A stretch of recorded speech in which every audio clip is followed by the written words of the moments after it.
Hello guys! Welcome to our bilya. Ayan.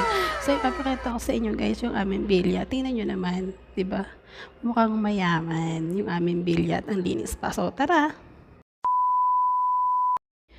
Paglabas nyo nga ng pintuan namin, ganito yung bubungan sa inyo. Meron kaming katapat na pintuan. Ayan. Tapos dun sa dulo niya, merong hagdanan yan. Nakatapat din dito sa kabila. Ayan. So, nasa second floor kasi yung kwarto namin guys. So ngayon, bababa tayo ng first floor. Ayan. Para makita nyo rin yung aming first floor.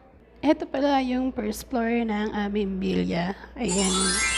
So, kung makikita nyo guys, magkaiba din sa second floor. Kasi sa second floor, meron siyang magkabila na kwarto. Dito lang sa side sa kabila. Siguro tinipid na. Joke lang guys. Pero kaya ganyan yan guys. Kasi dun sa labas niya pala, is meron siyang, alam niyo yung nakadivide siya na pwede mong pag-businessan. Ayan, yung parang katulad sa Pilipinas. Kaya siya may ganyan. Kaya one side lang siya. O di ba? Maganda na yung bilya mo, tapos paglabas mo pa, pwede ka pa mag-business, di ba? O di ba? Napaka-practical natin. Ayan. So dito nga pala sa pintuan na yan, ayan. So yung mga gustong tumakas na. Ayan, diyan pala kami dumadaan, guys, pag kami ay papasok. Ayan. O di ba? At akit na nga tayo sa second floor kung saan kami nakakwarto. Welcome sa second floor ng aming bilya. Uy, may timba pa. May nakaiwan siguro. Tingnan nyo naman guys, diba linis niya. Kasi yung mga tao, kahit papaano, talagang naglilinis sila. Yung mga tapat-tapat nila, ganyan. Tsaka lahat yan guys, may mga basuraan talaga siya. Para kung halimbawa, just in case na may kinakain ka, tapos naglalakad ka dyan sa hallway. So, madali mo na may tatapon yung basura mo, diba?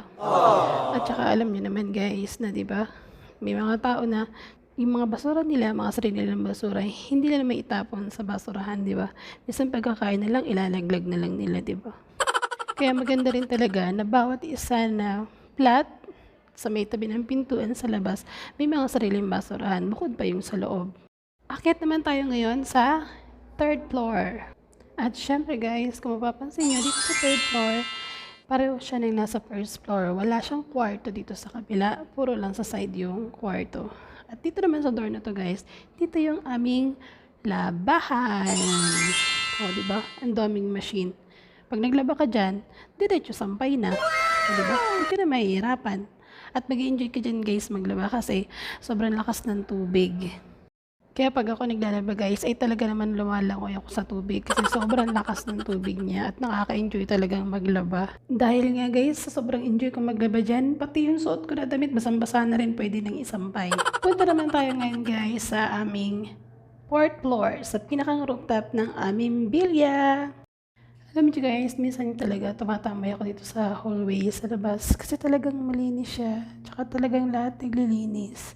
Kahit yung mga ibang lahi, talagang naglilinis sila. Wala silang arte-arte sa paglilinis. Welcome sa rooftop ng aming bilya!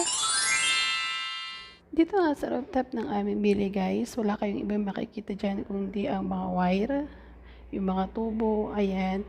Tapos yung mga makina ng aircon. Pati nga guys, mga kalapate, dito mo rin makikita. Dito na kasi nagiging tambayan nila guys. Kapag winter ay umaakit kami rito. Nagbabanig kami dito namin nilalatag, tapos dito na rin kami nagkakape at kumakain.